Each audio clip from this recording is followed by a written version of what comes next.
paz do Senhor, irmãos? Quantos estão preparados para serem sacudidos por Deus hoje? Pois bem, quem trouxe a Bíblia Sagrada, levante ela bem alto assim, chacoalhe ela assim, leve ela até a cabeça do seu irmão e deixa cair só um pouquinho, toque. Diga para ele: hoje a palavra vai entrar na sua cabeça, vai descer para o seu coração, e a sua alma vai ser saciada, e o seu espírito vai ser sacudido, e a sua boca vai ter que glorificar. Então já comece a glorificar agora. Aleluia. Abra a Bíblia comigo na primeira epístola de São Paulo aos Tessalonicenses, capítulo 4, versículos 16 e 17. Estava com saudade de vocês, muita saudade. Estava dizendo para o bispo ali que eu não sei o que eu vou fazer quando vocês não quiserem que eu pregue mais aqui. Sinto falta da reunião toda segunda-feira. É verdade. Já sou membro honorário aqui da missão. 1 Tessalonicenses 4, versos 16 e 17. Quem encontrou, diga amém. Amém. Quem não encontrou, peça misericórdia. Eu espero. Esses irmãos que geralmente não acham são acostumados só a ler salmos, irmão. Que abre no meio da Bíblia. Esses livros pequeninos de fato são um problema. Está escrito assim: porquanto o Senhor mesmo, dada a sua palavra de ordem, ouvida a voz do arcanjo e ressoada a trombeta de Deus, descerá dos céus, e os mortos em Cristo ressuscitarão primeiro. Depois nós, os vivos, os que ficarmos, seremos arrebatados juntamente com eles entre as nuvens, para o encontro do Senhor nos ares, e assim estaremos para sempre com o Senhor. Consolai-vos, pois, uns aos outros com estas palavras. Segunda epístola de Tessalonicenses, basta virar a página, capítulo 2. Já deu para perceber que o culto hoje vai ser especial, né?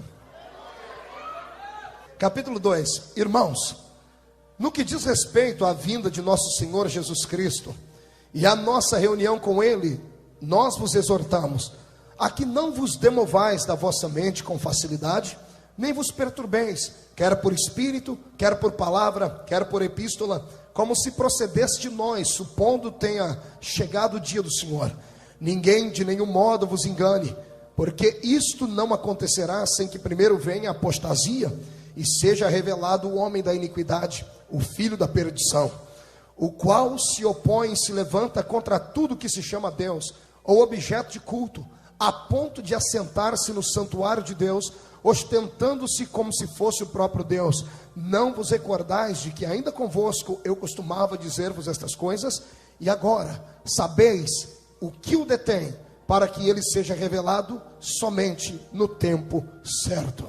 Feche a Bíblia, coloque no banco, pegue na mão do irmão do seu lado, com carinho, na mão do irmão mais cheiroso do seu lado.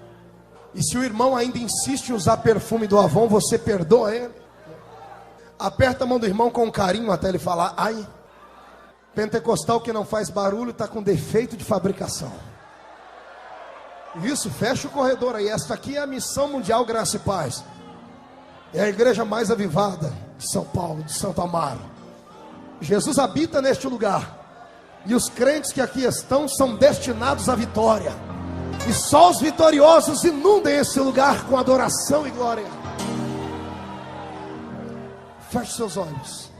Senhor Deus, eu te glorifico nesta noite, e espero que os seus olhos estejam atentos à direção deste trabalho. Quero que o Senhor mande aqui para este lugar os seus olhos, Pai, e com seus olhos olhe, ó Pai, ao redor deste santuário, numa direção de 10 quilômetros, ó Pai, ao redor deste santuário. Eu não aceito que nenhum demônio se aproxime deste lugar. E se porventura algum demônio, teimoso que é, tentou se aproximar daqui, eu determino que ele seja destruído agora, no poder do nome de Jesus Cristo. Eu quero os seus anjos, ó Pai, aqui dentro conosco. Quero 8 serafins, 8 guardiões de fogo que refletem o brilho da sua glória. Quero 2 aqui nesta santa tribuna comigo. Quero 2 na entrada da igreja. Quero 4 na nave do santuário. Que eles comecem a esparramar brasas de fogo tirada do seu altar. E onde houver um crente pentecostal que aguarda o seu regresso, renova ele agora, meu Pai. Renova, faz saltar de dentro dele as línguas estranhas que o Senhor deu. Senhor, coloca fogo no pé deste povo, Pai, para que eles possam saltar na sua presença e te adorar.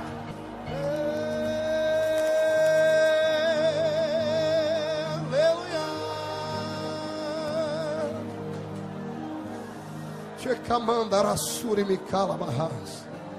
Em nome do Deus que fez os céus e a terra.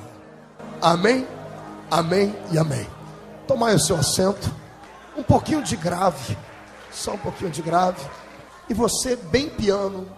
Amados, queridos de Deus, noiva do Cordeiro, na tarde deste dia, eu estava lá no quarto do hotel onde estava hospedado. E eu cheguei bem de manhãzinha, estava pregando em Florianópolis, lá do lado da terra do Júnior. Tínhamos ontem dentro do ginásio quase 10 mil pessoas.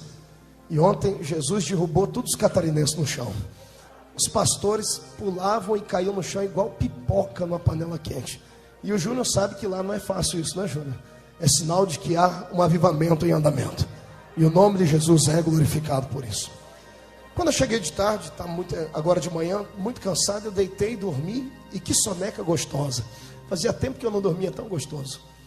E eu tive um sonho. E este sonho me inspirou a pregar esta mensagem. Quem acredita que Deus ainda fala por sonhos? Somos espirituais. E quem é espiritual tem que entender a linguagem dos sonhos. Eu sonhei que eu estava num lugar muito bonito. Não era no Brasil. A pessoa falava em outro idioma. E era um lugar meio em 3 dimensões, em 3D, uma coisa que não dá para dizer o que era na realidade. Eu sei que eu vi umas pessoas passando por uma porta e caindo no chão. E tinha um homem que guiava eles. Era um homem pequenino, vestido de uma roupa rosa. E eu olhei para ele e disse: eu quero isso também. Ele disse: então entra aqui. E eu entrei dentro daquele lugar. E era um lugar bem colorido, mas um colorido assim, bem... não tem jeito de explicar. Aquela coisa que você entra e começa a se arrepiar, sentindo alegria. E ele me fez caminhar por alguns lugares que eram morros e lugares baixos.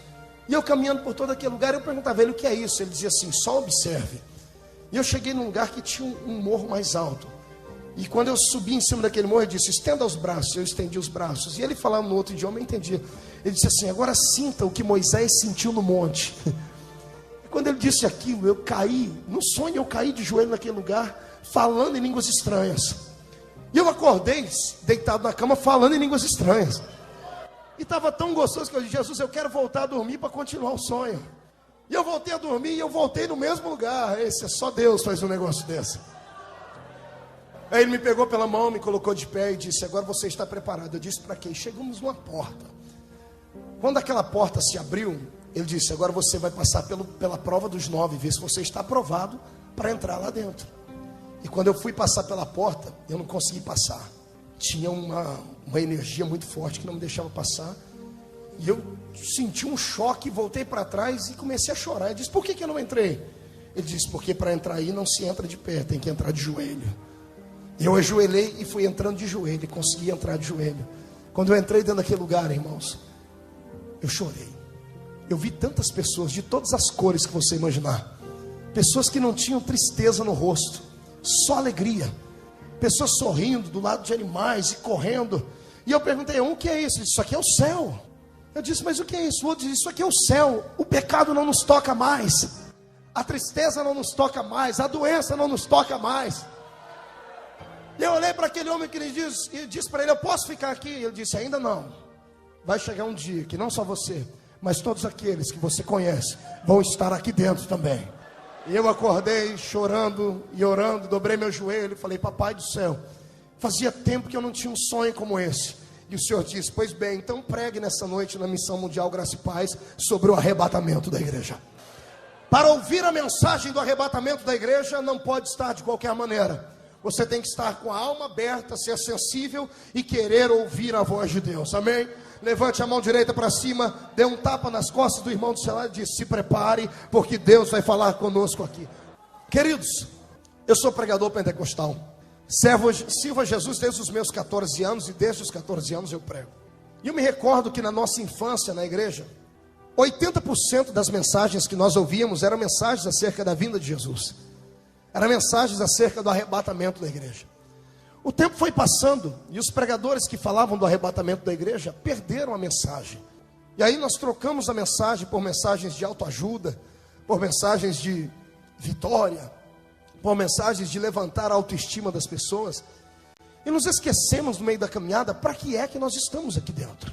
O crente é chamado só para duas coisas. Diga comigo, duas coisas. Ele é chamado para servir a Deus e aguardar o regresso de Jesus Cristo. Servir a Deus da melhor maneira possível, guardar a sua vida e a sua alma. Porque embora o arrebatamento da igreja pareça ser uma mensagem que foi perdida no tempo e algo parecido com magia, algo parecido com misticismo, algo parecido com histórias de fantoche, histórias que os nossos pais nos contavam para dormir, não é. A mensagem do arrebatamento da igreja, ela é verdadeira. O apóstolo São Paulo, na sua época, ele dizia aos irmãos amados, e depois nós, os que ficarmos vivos, ele se incluía na mensagem, porque ele acreditava que Jesus fosse voltar já naquela época. E pensando que Jesus fosse voltar naquela época, ele dizia aos irmãos: estejais preparados, não sejam ludibriados, levem uma vida da melhor maneira possível, guardem a vossa alma em santidade, respeitem a Deus, porque este dia vai acontecer, e quando o Senhor voltar, não vai haver pessoas que estejam com a vida desregrada e torta, que poderão subir para o céu, estando ao lado do meu mestre. Hoje em dia nós temos muitos inimigos no evangelho. A mídia é nossa inimiga. Esses dias eu estava analisando que todas as vezes que aparece um crente na televisão ou no jornal, é apenas para que as pessoas tirem uma chacota dele, façam uma brincadeira ou denigram a nossa imagem, nos colocam para somente os escândalos. Você se lembra do escândalo da Universal, do escândalo da igreja Renascer, até mesmo da Assembleia de Deus? A revista Veja uma vez direcionou 6 páginas do centro para falar da Assembleia de Deus contra o nosso movimento. A maioria das pessoas tem um certo preconceito com a minha vida e com a sua, porque somos crentes, porque somos evangélicos. E esta mesma mídia que nos persegue hoje, um dia vão ter que engolir cada uma das palavras que disseram. Um dia, as páginas dos jornais que estamparam em primeira capa, as principais revistas, e o Jornal Nacional, que de manchete já jogaram uma maldição sobre a igreja, dizendo: pastor roubou, pastor matou, pastor adulterou, coisas assim. Um dia vão ter que pegar o assunto principal e dizer: desapareceu um povo da terra. Desapareceu, simplesmente desapareceu. Para falar do arrebatamento da igreja, eu tenho que te levar para dentro da escatologia bíblica sagrada e lhe falar que o projeto de Deus não se deu agora, de 1 ano, 2 anos agora, não. O projeto de Deus é desde a eternidade. Tudo que Deus arquitetou, e hoje está escrito na palavra, e tudo que vai acontecer, Deus arquitetou antes da fundação do mundo. Pastor, por que é que Deus vai nos arrebatar daqui? Porque esta igreja, este povo que aceitaram a fé de Cristo Jesus, este povo que antigamente eram chamados de povo barulhento, de povo simples, de povo da Bíblia, da capa preta, este povo está nesta terra, mas não merece viver nesta terra, não porque a terra é muito boa para que nós possamos viver nela, mas na realidade a terra não merece a nossa existência aqui na terra. A terra não é digna de ter um homem ou mulher como esse que está do seu lado, que paga um preço miserável pela fé, porque está em casa e é perseguido pelo pai, é perseguido pela mãe, é perseguido pela sociedade, é perseguido por todas as pessoas. A maioria das pessoas que são crentes na atualidade tem vergonha de dizer que são crentes, porque quando diz que é crente, automaticamente sofre um certo tipo de preconceito. E sabendo Deus que um dia aqueles que aceitariam a sua fé, aqueles que aceitariam a sua palavra seriam desta tamanha forma perseguidos, Deus então preparou um lugar melhor para mim e para você. Há um lugar além das nuvens, além da nossa compreensão. Há um lugar onde a doença não pode habitar, onde a tristeza não pode entrar, onde a depressão não quer ser sua amiga e nem pode ir. Há um lugar que está guardado dentro do coração de Deus. Jesus foi preparar este lugar, e este lugar não foi feito para Satanás nem para os demônios. Este lugar não foi feito para as prostitutas, não foi feito para os políticos que levam a vida desonesta.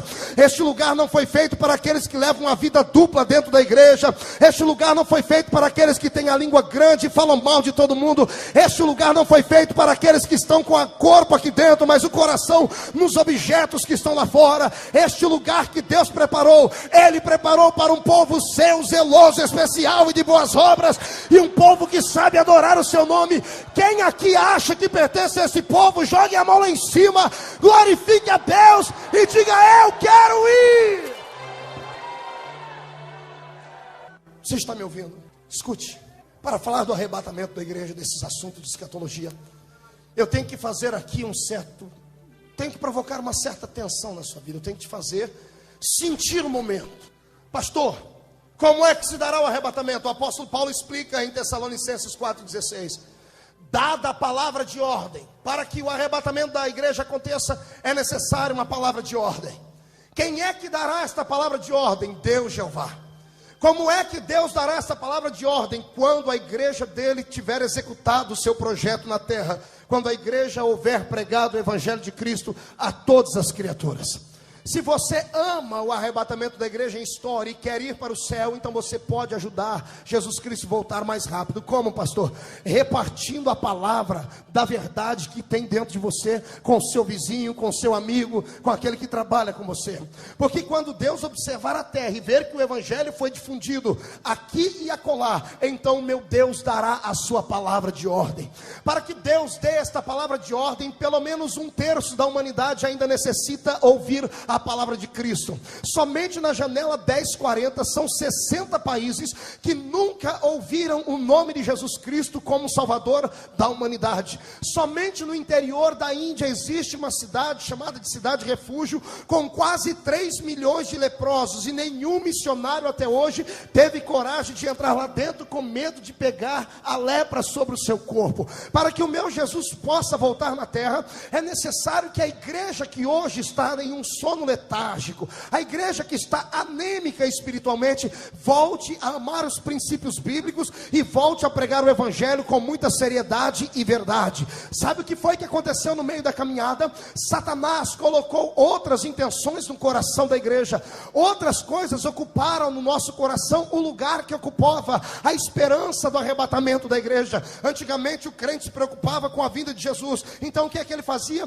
Ele se preocupava com a maneira como ele se vestia, ele se preocupava com a maneira como ele falava, com as pessoas com quem ele tinha amizade. Ele ia para a igreja, ele dizimava certinho, ele orava, ele consagrava, ele participava do jejum da igreja, ele participava da consagração da igreja. Ele entrava dentro de um santuário como esse e não sentava logo de cara para bater papo com as pessoas. Ele se preocupava com a alma dele, dobrava o joelho no chão, falava com Deus, dizia: Deus, fala comigo nessa noite. Os crentes se cuidavam daquilo que colocavam diante dos seus olhos, se preocupavam com as coisas que ouviam, mas as coisas entraram de uma tal forma numa situação que parece ser irreversível, que hoje os mesmos crentes que achavam tanta coisa errada no passado abriram precedentes sem parecer, e hoje nada mais do que era errado para eles é errado mais. Hoje em dia o errado é uma pessoa andar de terno e gravata debaixo do sol quente de São Paulo, e uma pessoa vir para a igreja com uma roupa de qualquer maneira que não honra Cristo e que pelo contrário provoca um espírito de sensualidade. Isto é o certo, porque as pessoas dizem que o meu Jesus quer apenas o coração. Deixa eu te dizer uma verdade: Jesus não vem arrebatar coração, Ele vem arrebatar o seu povo, Ele vem arrebatar a sua igreja, que tem que estar em santidade. Quem concorda comigo, jogue a mão lá em cima e dê um glória a Jesus.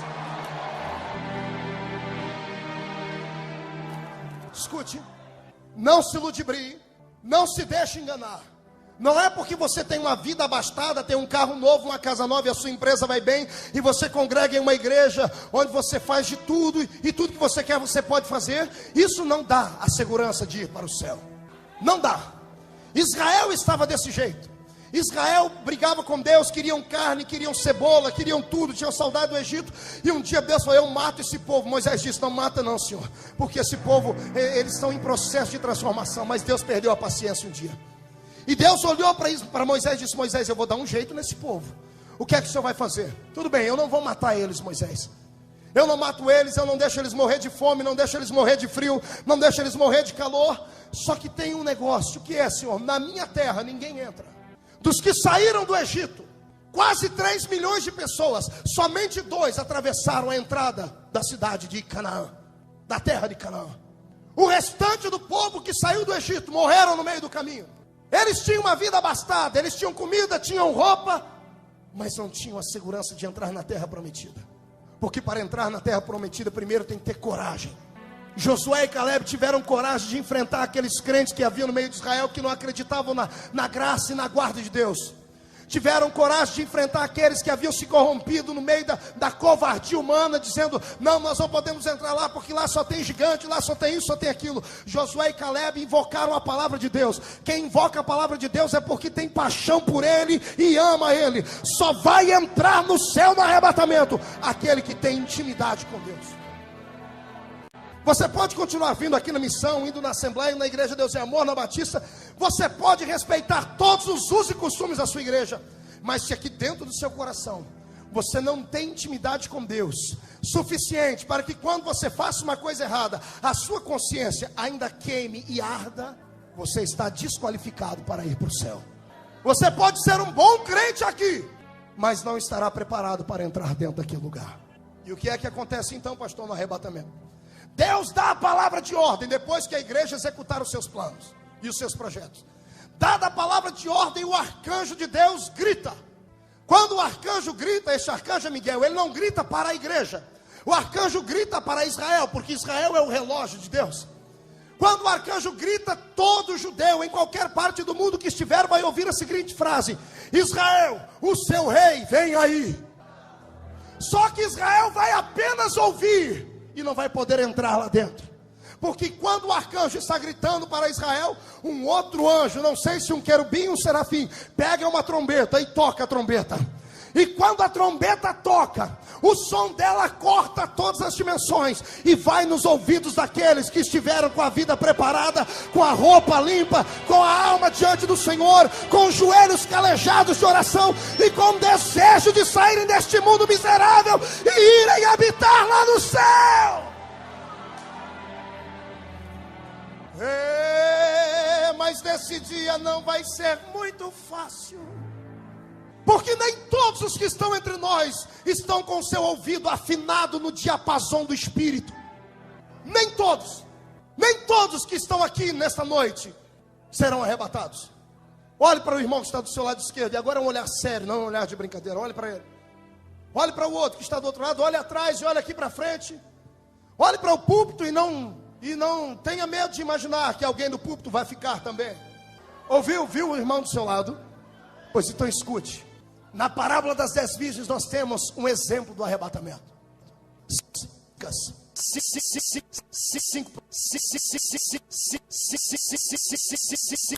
5 prudentes, 50% fica. Neste dia o transtorno será demais.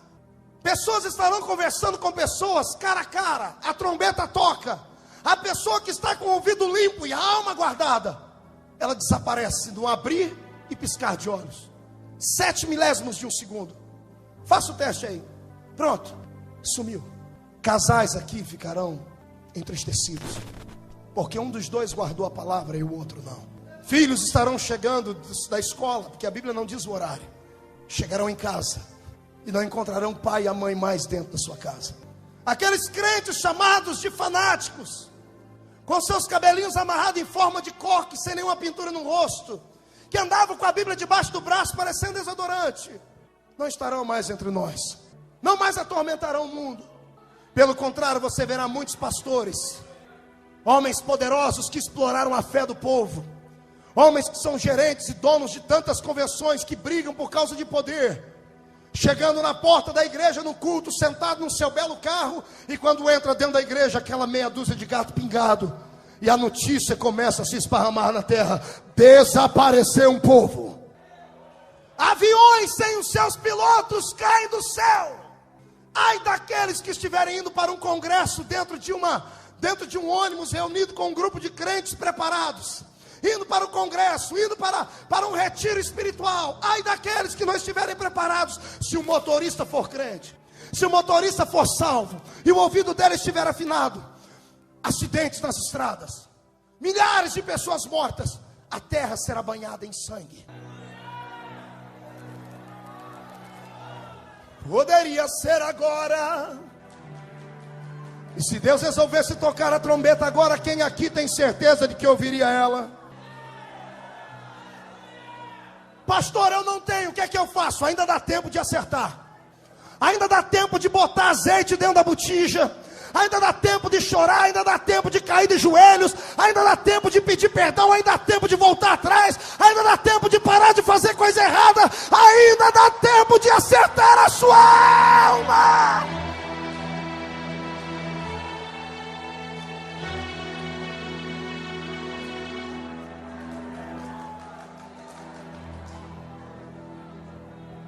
O dia do arrebatamento será um dia negro.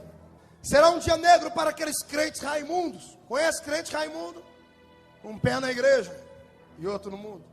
Será triste para aqueles que cultuam a Deus aqui conosco, dançam aqui, mas que nos finais de semana vão para shows assistirem cantores mundanos. Será triste para aqueles que aqui tomam a ceia do Senhor e quando estão reunidos com o seu grupinho de meia dúzia de pessoas sem compromisso, enchem a cara de cachaça, fumam escondido e até drogar se drogam. Vai ser triste esse dia para essas pessoas. Esse dia será negro. Será negro para aqueles que ficam na igreja, mas não se decidem em batizar. Gostam de ouvir a palavra do pastor, mas não querem assumir um compromisso com a igreja. Não querem assumir um compromisso com a fé.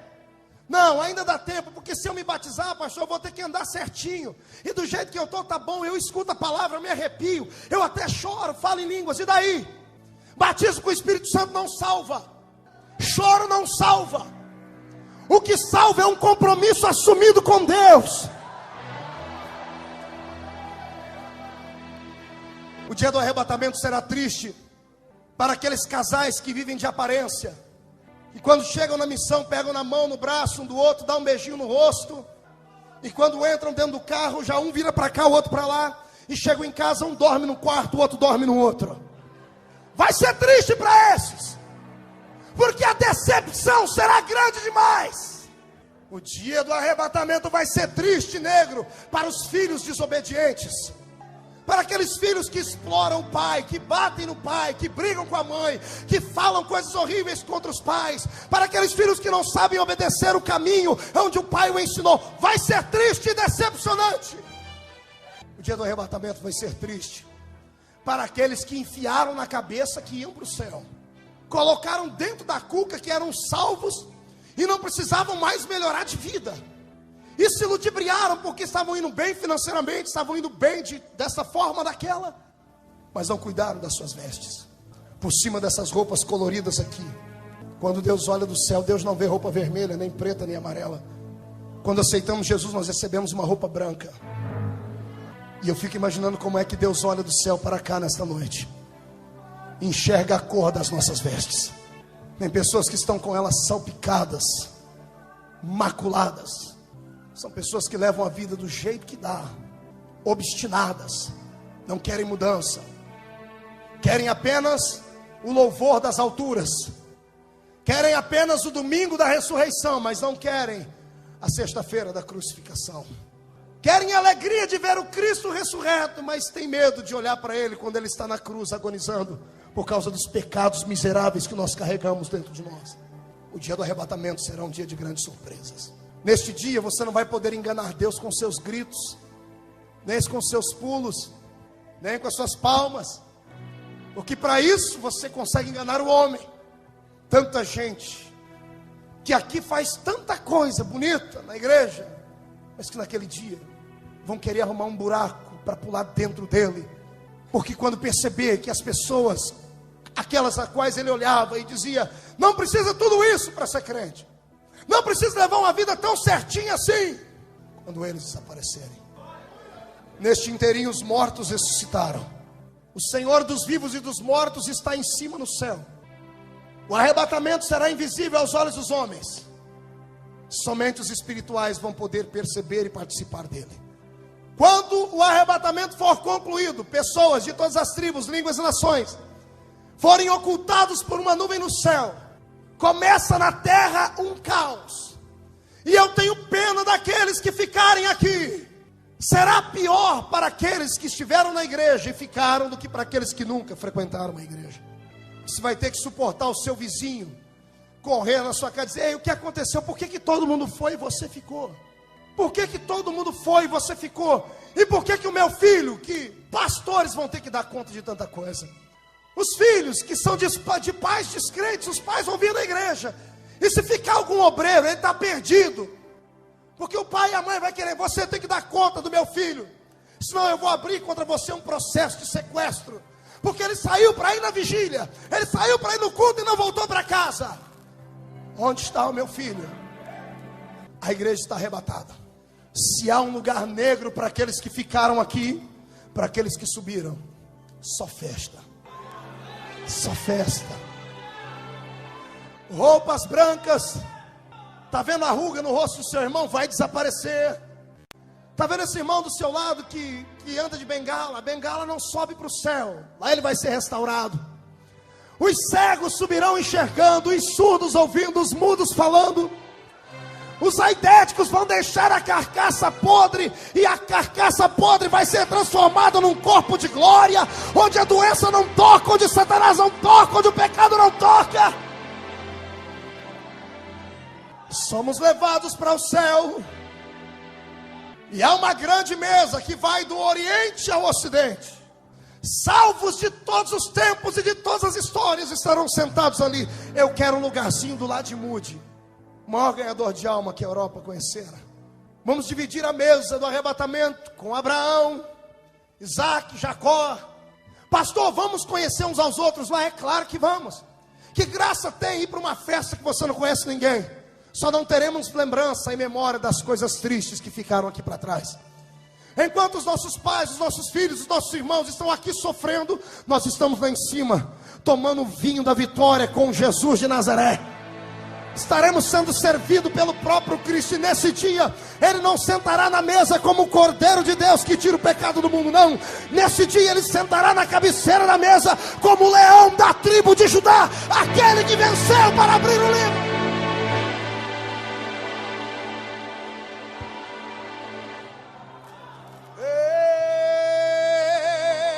Pode ser agora. Vamos tirar os olhos do mundo, do céu, vamos colocar os olhos no mundo. Reuniões nas Nações Unidas. O mundo vira um caos. Nunca houve uma catástrofe de tamanho mundial assim. Líderes de todos os lugares se levantam, e de repente, no meio da liderança toda, se levanta um homem chamado de filho da iniquidade, chamado de anticristo, aquele que é contra Cristo. Eu, pelo que estudei a Bíblia Sagrada e o pouco que entendo de escatologia, tenho certeza de que o anticristo já nasceu. Em algum país do leste europeu, tendo sangue de judeu nas suas veias, ele está crescendo e sendo preparado para reinar este nosso mundo. Eu estive na Europa pregando algumas vezes, e me lembro muito bem de que lá, uma vez pegando um jornal, alguém dizia assim, pegando um jornal, temos uma moeda, agora de um homem. Não importa se ele é da parte de Deus ou da parte do diabo, mas precisamos de um líder para unificar a Europa inteira. Prepara o prenúncio da vinda de Cristo, igreja. Ei, amado, você que se perde em coisas pequeninas, você que por qualquer coisa tropeça na vida cristã, abra os olhos. Quando eu olho para a ciência e ouço dizer que a camada de ozônio que estava aberta voltou a fechar, e as pessoas dizem não há mais perigo da terra se queimar, eu fico assustado, porque a minha Bíblia Sagrada diz que no final dos tempos, depois que a igreja for arrebatada, porque a igreja funciona nessa terra como um pêndulo, a igreja é o que dá o equilíbrio nessa terra, a igreja é o sal da terra e a luz do mundo. Este mundo só não está pior porque eu e você estamos temperando ele aqui. Este mundo só não está pior porque nós somos luz. Sabe por que os bandidos ainda não mandam inteiramente São Paulo? Por causa da sua vida. Porque quando você anda na rua, do seu lado anda um exército de anjos do céu para guardar a minha vida e a sua.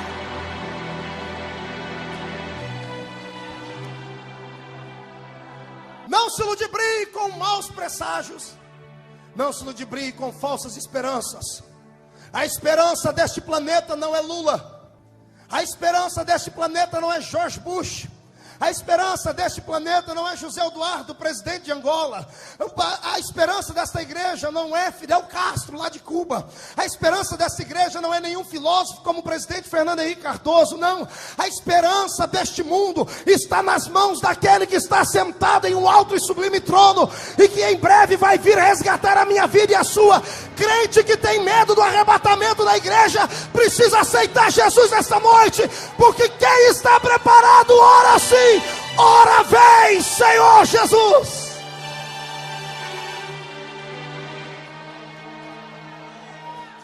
O anticristo se levanta num canto. Ele tem tanta inteligência, ele é possuído, possesso por Satanás. Ele consegue ludibriar os povos, consegue colocar paz onde não há paz, e de repente ele traz soluções rápidas e costumeiras para o arrebatamento da igreja. Eu li um dia desse uma revista chamada Planeta Terra, uma revista de cunho esotérico, e lá eles diziam assim: os cristãos que existem no mundo hoje vão desaparecer. Eu assustei, porque os crentes não falam em arrebatamento da igreja. Só dois grupos falam que Jesus vai voltar nessa terra. Primeiro é o grupo do Alziro Zaru. Um dia desse eu liguei um rádio e escutei a mensagem assim: Jesus está voltando. E eu falei, quero ouvir essa mensagem. Daí a pouco Alziro Zaru, José de Paiva Neto, um sincretismo religioso maluco. E o segundo, são povo do movimento Nova Era, New Age, esotéricos. E neste livro eles explicavam o que aconteceram. Os cristãos vão ter que desaparecer do mundo porque eles atrasaram a humanidade. Atrasaram no crescimento filosófico e dos conhecimentos do mundo místico. Então eles dizem que vai vir uma nave cor-de-rosa e vai pousar no céu deste planeta. E nós que somos cristãos temos uma coisa tão ruim, que vamos ser tirados da terra e lançados dentro dessa nave, e vamos ser levados para um outro planeta para aprendermos a espiritualidade. Amados, enquanto a igreja não fala do arrebatamento, Satanás já está arrumando argumento para explicar para onde é que nós vamos. Eu não vou de nave cor-de-rosa, eu vou numa carruagem de fogo, eu vou é da graça. Ah, Jesus, 3 anos e meio de paz. 3 anos e meio de paz. Durante 3 anos e meio ele vai conseguir colocar paz. Ele vai conseguir fazer com que judeus e árabes entrem em um acordo. Ele vai conseguir com que os países pobres como nós consigamos pagar a nossa dívida, ou os países de primeiro mundo perdoar a gente. Ele vai ser um líder, ele vai ser querido, ele vai ser adorado. E como neste planeta só existe uma terra santa chamada Jerusalém, ele vai focar os seus olhos na bênção de Israel. Porque quem não sabe, Israel é o relógio de Deus. A Bíblia Sagrada tem uma parábola de Jesus que diz assim: olhai para a figueira, quando os seus ramos estiverem enterros, saibam que já está pronto para a ceifa. A figueira é Israel, os ramos já estão dando frutos, e todos nós apontemos os nossos olhos para lá. Israel é um termômetro do arrebatamento da igreja. Estamos ouvindo guerras lá, e de repente, quando nós ficarmos sabendo que o tratado de paz foi assinado, arrume a sua mala, mas não a mala de roupas aqui, prepare a sua mobília espiritual, porque quando houver paz, virá repentina destruição, não para nós, porque nós estaremos no céu de luz, no céu de glória, cantando o cântico da vitória. Quem é que vai para lá comigo? Levanta a mão e adore.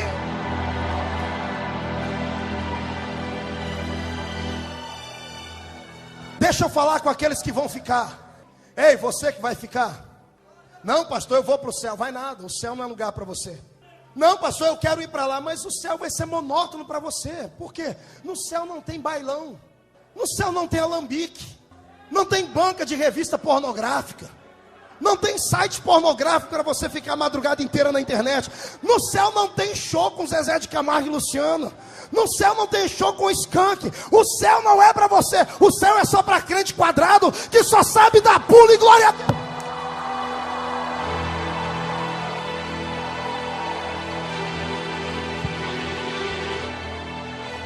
Quer ir para lá?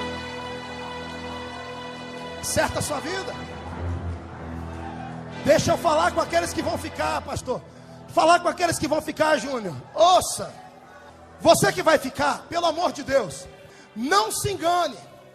O anticristo vai parecer um Deus, vai falar palavras que vai deixar todas as pessoas arrepiadas. Ele é um verdadeiro Dom Juan. Não dê atenção às conversas dele. Ele vai colocar paz. Não aceite nenhum dos projetos tecnológicos dele. Quando a Bíblia fala que as pessoas vão ter que receber um sinal na mão direita ou na testa, a Bíblia Sagrada é um livro atualizado. Hoje em dia muitos projetos já estão feitos, porque antigamente usava-se moeda. A moeda não deu certo, fizeram papel moeda. Papel moeda pode ser roubado, fizeram talão de cheque. Talão de cheque pode ser roubado, fizeram então cartão de crédito. Já clonam um cartão de crédito. Então o que é que estão inventando agora? Um tipo de sistema de chip que vai ser colocado na mão. Haverá uma empresa por detrás disso, depois do arrebatamento. Por enquanto você pode ficar tranquilo.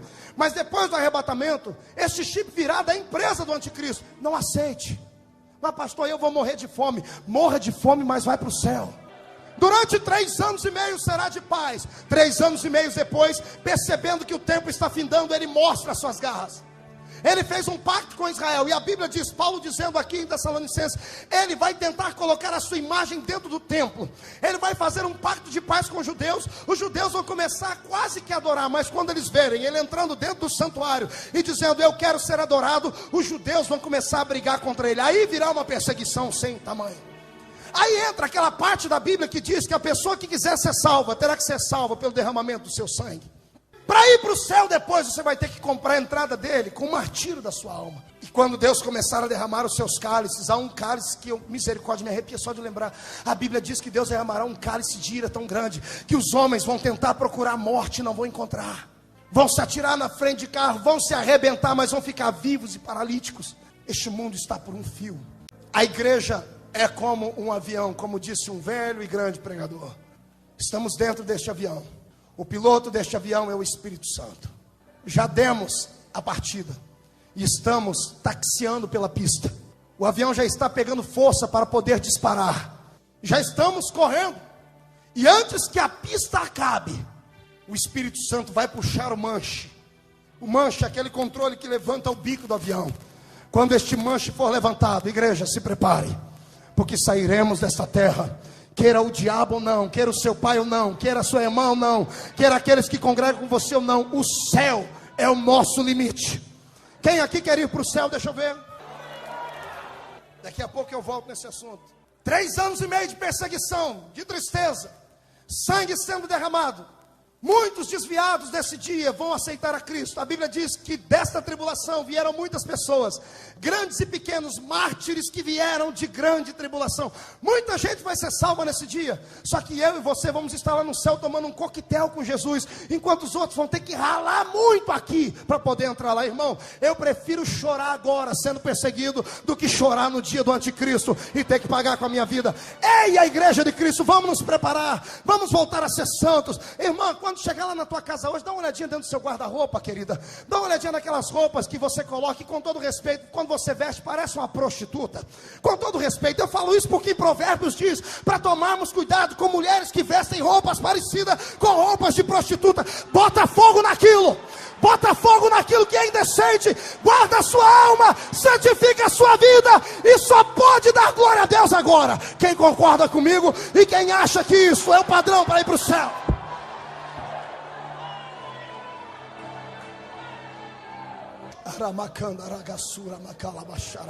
O anticristo está dominando a terra. Israel se revolta. 2 testemunhas aparecem do nada, começam a fazer prodígios similares aos prodígios de Moisés e Elias. Começam a pregar, e o anticristo manda matá-los. Esquartejam as testemunhas, esparramam os pedaços pelas praças, e uma câmera filmando 24 horas, esparramando pelo mundo, mostrando o terror dele, dizendo: quem for contra o meu poder terá o mesmo fim dessas 2 testemunhas. Só que 3 dias depois, as câmeras estão filmando ainda, e os pedaços, os corpos começam a se juntar, e as 2 testemunhas têm o corpo transformado e são arrebatadas acima no céu. Quando eles são arrebatados no céu, Israel se revolta contra o anticristo. E para aqueles que não sabem, Israel é a menina dos olhos de Deus. Estamos no final dos 7 anos, estamos chegando perto da guerra do grande Armagedon. O mundo inteiro se revolta contra Israel, porque Israel tem uma proteção espiritual. Ninguém consegue destruir aquele país. Quer ser abençoado, irmão? Uma vez por dia, estenda a mão para Jerusalém e diz: eu te abençoo, Jerusalém. Quer ser abençoado, amado? Passe a amar Israel. Israel tem uma proteção espiritual, o mundo inteiro se revolta contra Israel. A Rússia e outros grandes países, a China, se juntam com os grandes potentados para destruírem Israel. Nesse momento, eu e você estamos nos levantando da mesa lá do Cordeiro, comemos durante 7 anos, bebemos durante 7 anos, aprendemos os cânticos espirituais, nos confraternizamos, e de repente o nosso Senhor diz para a gente assim: igreja, agora vocês não são mais uma igreja, agora são minha noiva e são meu exército. Se prepare, porque nós vamos fazer uma visitinha lá na terra de volta. E aí o que acontece? Israel está no vale do Armagedon, as câmeras filmando Israel, o mundo inteiro com mísseis apontados para lá, e antes que alguém aperte o botão, alguém grita: o que é aquilo lá em cima? E alguém olha lá para cima e diz: será o exterminador do futuro? E alguém diz: não, não é. Será o Rambo? Não, não é. É o super-homem? Não, não é. Quem é? É o leão da tribo de Judá, que volta para arrebatar.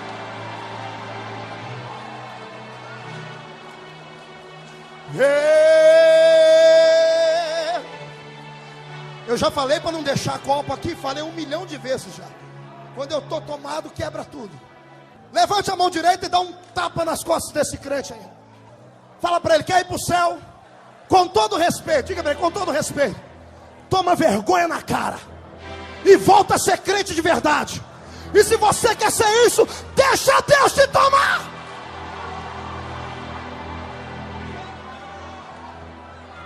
Aleluia, aleluia. Judas vaticinou isso dizendo: eis que vem o Senhor com milhares dos seus santos.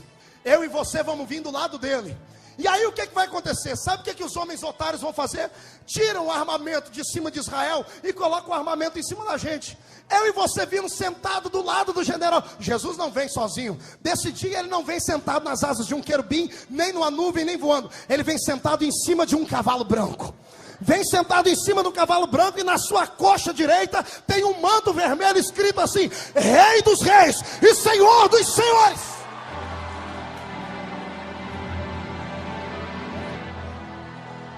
Os homens viram os mísseis para a gente. Nesse dia, amado, você que tem medo de barata, vai olhar para aquele míssil e vai querer: Jesus, deixa eu destruir ele. Só um toque do meu dedo destrói. Jesus: não, calma, essa guerra não é de vocês, essa guerra é minha. Israel é o meu povo. Jesus não vai jogar raio, Jesus não vai estender a mão e gritar, não. A Bíblia diz que Jesus vai fazer assim, ó. A Bíblia diz que com o sopro da boca dele, todas as nações da terra serão destruídas. Os inimigos de Deus serão destruídos.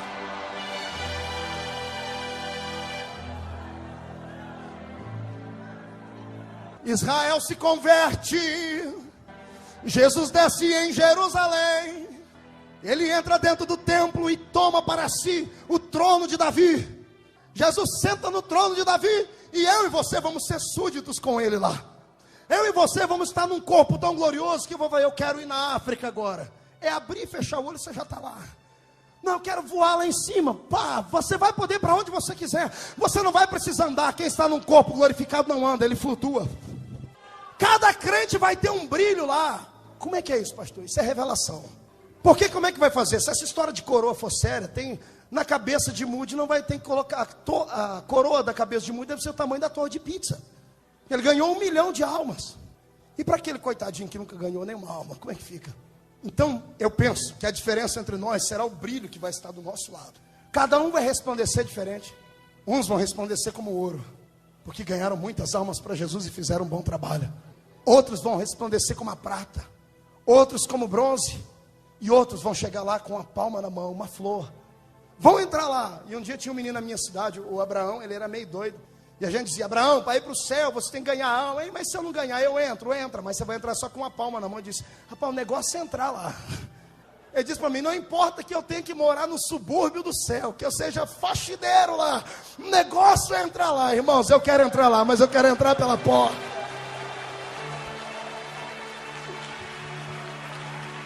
Aleluia! Oh glória! Instaurado está o reino milenar de Cristo. E durante 1000 anos Satanás está amarrado. Durante 1000 anos a terra conhecerá paz, justiça. Porque quem vai governá-la será o Rei dos Reis e o Senhor dos Senhores.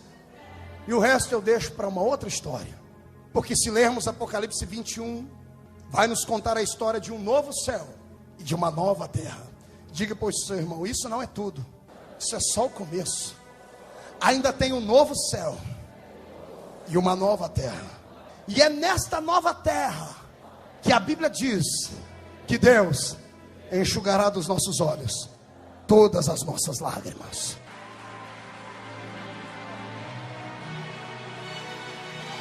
É para Ele!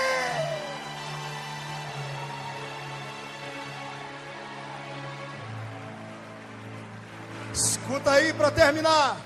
Só que lá em Apocalipse 21 diz que Deus preparou um povo seu para morar lá. E quem é esse povo? Que vai habitar na Nova Jerusalém. Quem são esse povo? Porque todo mundo acha, de todas as religiões, acha que toda religião é certa. O Papa diz que só os católicos que vão ser salvos. O Bispo Macedo fala que é só o povo da Universal. O pastor Fanini diz que é só o povo da Batista. O pastor Zé Wellington é só o povo da Assembleia. E aí, quem é que está certo nessa história? O pai do Júnior, Valmor, fala que é só o povo de Joinville que vai para o céu. E como é que fica a história? Alguém está errado nessa história. O padre Marcelo vai lá na missa dele e canta lá: tem anjo voando do lado de Nossa Senhora. Só se for no capeta do inferno. Do lado do meu Jesus, não. E ele diz que o povo dele vai para lá.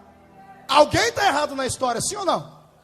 Eu não quero ir para um céu morar do lado de uma pessoa que não teve que pagar nada para poder entrar lá. Eu ralei igual um condenado, irmão. Eu comi o pão que o povo amassou. É pior que o pão que o diabo amassa.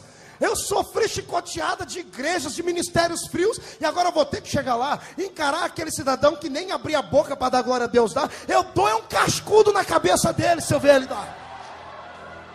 Para ir para o céu tem que estar preparado para morar lá. Cutuca o irmão, diz: para ir para lá tem que estar preparado. Diga para ele, além de preparado, tem que estar perdoado. E agora apertou. Eu queria parar, mas vou continuar. Aleluia. Prepara o lombo aí, é agora. Ai, Jesus. Eu não sei se tem algum católico aqui. Se tiver, com todo respeito. O problema do ser humano é que ele peca, erra e vai pedir perdão para a pessoa errada. O cidadão erra, peca e pega, bota uma cruz nas costas e vai lá em Aparecida, dobrar o joelho diante da imagem. Ah, lá vem os crentes falar que não gostam de Maria. Ei, tá errado, nós gostamos de Maria. Quer ver quem gosta de Maria aqui? Eu só queria que você me dissesse que Maria que é que você gosta, porque tem um monte. A Aparecida é escurinha. A Virgem de Fátima tem um rosto redondo, porque os portugueses têm um rosto redondo. A Santa de Virgem tem um nariz comprido, porque os franceses têm um nariz comprido. A Iemanjá, ela fica só dentro da água. E um monte dessas aí é tudo Maria para eles. Daqui uns dias vão fazer uma Maria movida a pilha, vendendo no Paraguai. Tem tanta Maria. O problema do homem é esse: ele erra, peca, Reginaldo, e vai pedir perdão para a pessoa errada. Outros é pior: peca, erra e pega lá uma galinha preta, torce o pescoço dela e enche de sangue de galinha preta uma encruzilhada. Deixa eu dizer para você, só existe uma coisa que perdoa pecado. O que perdoa pecado não é joelho em cima de grão de milho. O que perdoa pecado não é carregar a cruz nas costas até Aparecida. O que perdoa pecado não é São Sinfrônio, Santo Antônio, Santa Maria, Santa Biroqueta. Quem perdoa pecado não é São Jorge, que já fugiu do cavalo. Quem perdoa pecado não é Exu, Oxalá. Quem perdoa pecado não é Zé Pilintra, Zé Pilantra, tranca a rua. Quem perdoa pecado não é sangue de galinha preta. Quem perdoa pecado é só aquele que é o Cordeiro de Deus e é o sangue dele. Quem aí está banhado com o sangue de Jesus? Não, tem alguma coisa errada. Olha para o irmão de novo do seu lado. Como é que pode estar banhado com o sangue de Jesus? Ouvindo uma mensagem dessa, está com o olho seco igual o olho de coruja até agora. Como é que pode falar que vai ser arrebatado e até agora não abriu a boca nem para respirar? Lá vai, boca de aço, língua de ferro, queixo de concreto. Quer ir para o céu? Abre a boca para adorar.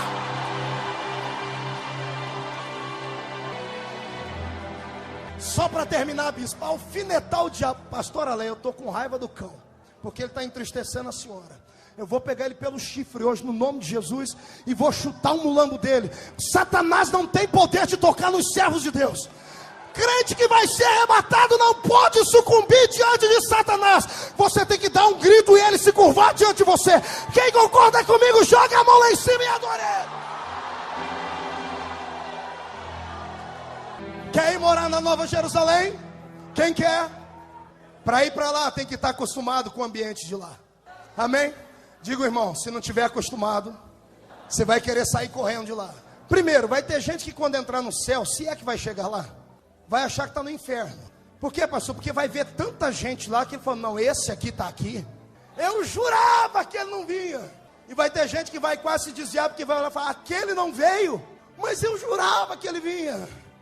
E pior, vai ter uns que vai ter até um susto. Por quê, pastor? Quando olhar no espelho do céu, vai ver que ele mesmo está lá.